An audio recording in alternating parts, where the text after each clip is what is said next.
It's Saturday morning. Hey everybody, welcome to the Ed Collab Gathering, a free day of PD in your PJs.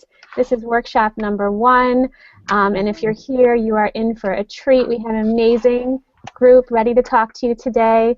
I'm here with poets Janet Wong, Amy Ludwig Vanderwater, and Alan Katz, and also educators Tim Dooley and the Ed Collab book ambassador Joellen McCarthy. So Joellen, over to you. Hi, everyone. Welcome. I'm so excited to be part of this conversation. Of course, it's April 2nd, but we should be celebrating poetry all year long.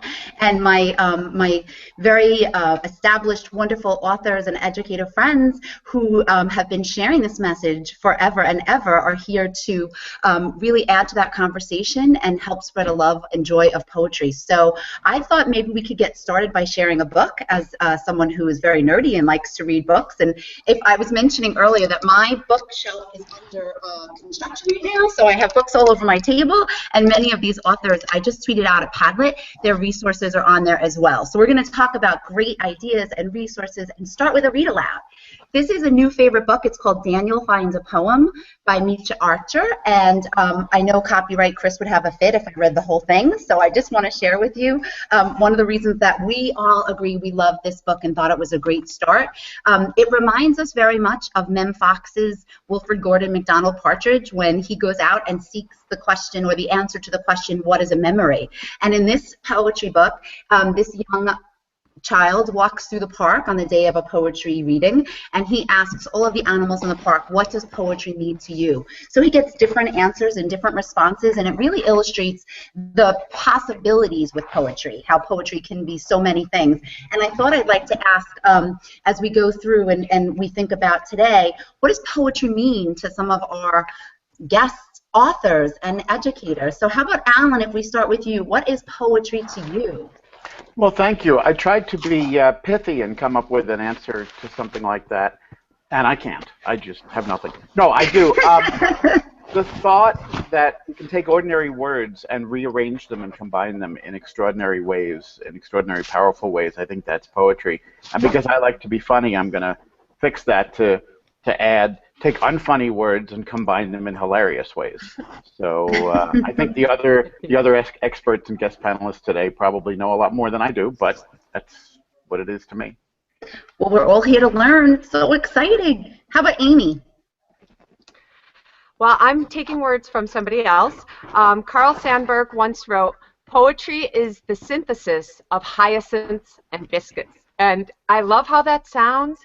And I also love the idea of biscuits are such a daily need, food, bread, and hyacinths are a little bit of magic. So for me, poetry is really the dailiness, the needs we have, combined with just a little hint of magic, just that little scent of glory that makes life better. Love that. How about Janet? Well, I'm going to take a very practical approach. For me, today, teachers don't have enough time to teach what they want to teach, and poetry is a way to take what you're passionate about sharing and share it in 30 seconds. A poem is short. If your passion happens to be hyacinths or biscuits, you can find a poem about it, and it'll only take you 30 seconds to share who you really are and what's really important to you with your students. Thank you. How about Kim? Well, I think poetry is, for me and for teaching kids, it's having a way to have a conversation with your heart. And I think whether you're reading a poem or whether you're writing a poem, you're kind of having that conversation with yourself. And for kids, I think having a conversation with yourself is really helping them get to know themselves and who they are and what's important to them. Fabulous, thank you. I'm really excited about the fact that we can have this conversation and be so interactive, learning from each other and learning from the resources as well as just your experiences. So I'm excited to learn from all of you today. I know that we have people who are following along at home on Twitter, and we have a hashtag which is EdCollab Gathering. If you put 1 at the end of that hashtag, that will tweet directly to us and to our wonderful facilitator Lauren. So if you have questions or thoughts or comments, it would be really helpful to use that hashtag so that you could really be part of this conversation, and we encourage that. So I love all of the things that you said, and I was frantically trying to tweet as everyone was talking. You know, Alan saying taking the ordinary to extraordinary, Amy putting her little bit of magic into poetry. I love the fact that Kim and Janet both mentioned passions and love, because we cannot talk about those things. You know, with that, I mean, we can't talk about poetry or any kind of writing or anything in life without expressing the connection to our hearts. So poetry is definitely a way to reach hearts and minds of our students. So let's get started. Janet, I know when we talked earlier, we talked a lot about poetry and passions and connections, and we did look at, you know, Daniel Finds a Poem as a way to think about what poetry is, because it's really possibilities. The poetry is the possibilities in finding a vision for kids and looking. I love that you brought up the fact that, you know, it's short and sweet, and I'm going to show, I have a copy here in my hand from the Poetry Friday collection, and I know that one of the things, Janet and Sylvia, you have done so well, is maybe you can talk a little bit about your Poetry Friday anthology collections. Okay, sure, absolutely. Thank you for holding it up. The Poetry Friday Anthology for Celebrants was the one I think that you held up, which has 156 poems about all kinds of celebrations, from National Engineers Week to Cookie Day. The slide that's up, I have to tell you about this one. So I was having dinner with a bunch of people, including Georgella Lyon, who is Poet Laureate of the state of Kentucky now.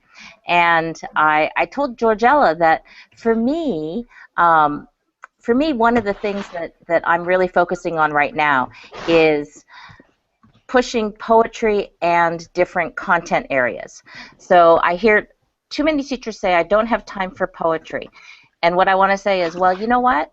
I have a 30-second math poem. Do you have 30 seconds to spend teaching math? I have a 30-second geography poem. Do you have 30 seconds to teach geography? And so I think that that's really one great way to bring poetry into every single day, not just April, not just the poetry unit. But so I was sitting across from Georgella Lyon, and I said to her, you know, this is just like killing 2 birds with 1 stone. And she said, Janet, that is so violent. And she said, could we call it hatching 2 birds from the same egg? And I said, perfect. I love it. Hatching 2 birds from the same egg. So think of poetry across the curriculum as hatching 2 birds from the same egg. And then here on this slide, I list just some favorites for crossing the curriculum. So the Poetry Friday Anthology for Celebrations, Forest Has a Song by Amy Ludwig Vanderwater.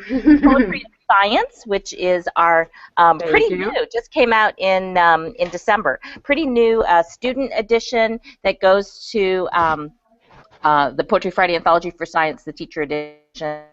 Silver People, about the building of the Panama Canal by Margarita Engel. The National Geographic book on nature poetry, 200 poems on all different kinds of nature topics, including a lot of science-related, science-focused topics, put together by J. Patrick Lewis.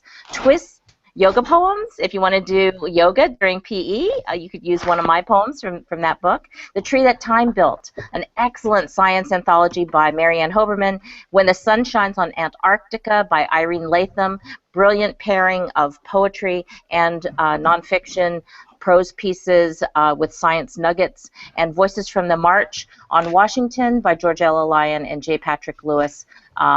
So those are just some of my favorites for poetry across the curriculum. I think, Kim, you were saying you had some favorites too, right? Oh, well, of course, I pulled up yours, Janet. I thought everybody. Oh, thank you. Sure. This is really how I got started when I moved to a new grade level. I read over the summer your book, and it got me really excited about moving into a new grade level.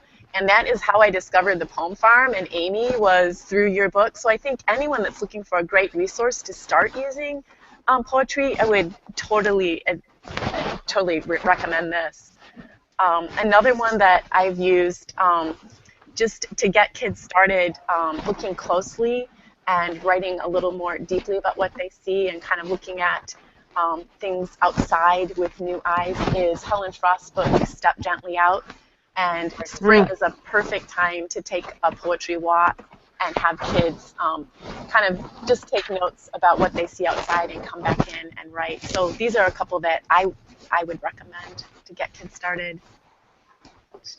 I love that. I think that just all of the resources to be able to have a mentor text to bring into the classroom, right? You know, teaching doesn't have to be lonely, as Katie Wood-Ray says, when we have these wonderful books.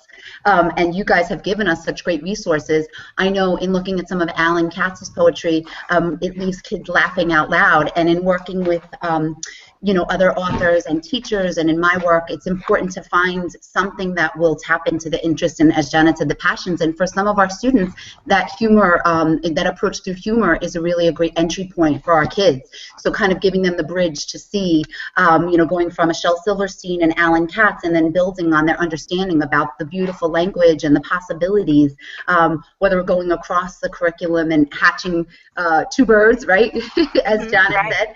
I think that, you know, those possibilities are endless. And one of the things that I just wanted to add to, because as a staff developer working in the classrooms with teachers and students every day, you know, each of the authors that are here have great resources on their website. But the Poem Farm and the Poetry Friday Anthology that both, you know, Amy and Janet have really contributed to a tremendous resource for educators and for students. One of the things that I wanted to mention, I don't know if it was mentioned earlier, is in the Poetry Friday Anthology for Celebrations, it's bilingual texts. So you can also see the poems in English and in Spanish, and I think that that is, you know, a fabulous resource and opportunity for many, many students with English as a second language, and just being able to see and celebrate, you know, that opportunity for language in many different cultures too. So thank you for that.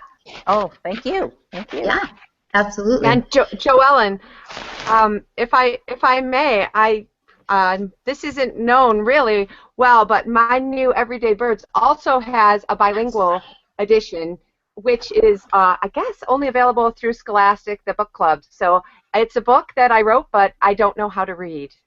So I'm looking forward. But Amy, you can read it. You know, the best one of the best workshops that I've done for parents was one where I was told just 1 week before the workshop that more than 50% of the parents spoke only Spanish. And I said, oh, great. Okay, this is going to be interesting. But then, since I had a week, I had someone translate my talk into Spanish. And I read the first paragraph of my speech in Spanish, and then later on just sprinkled in a few lines here and there. And the great thing is it's phonetic. So even though you'll have a terrible accent, you can read it. And those kids in your school audience who hear you read it in Spanish, those kids who have Spanish spoken at home, are going to feel so honored that you're making the effort. Oh, so make the effort. Thank you. I will. Thank you. Aw, I love that. See, there's so much love going around. We need our little Google effects, Amy, with our hearts above our heads. Well, Joellen, I have to say that mentioning my name and Shel Silverstein's in the same breath is just overwhelmingly complimentary, and to him, of course. But no, that's Alan, just so nice of you. Thank you. I heard when Joellen did that too, it popped. I could see Shel Silverstein and Alan Katz, and I thought, you know, we're going to have to just put that into our vocabulary. Whenever we talk about Shel Silverstein, we're just going to have to add and Alan Katz. Well, if you could just do it in the other order, I'd appreciate it. Wouldn't cost nothing. But thank you for that. That was very kind.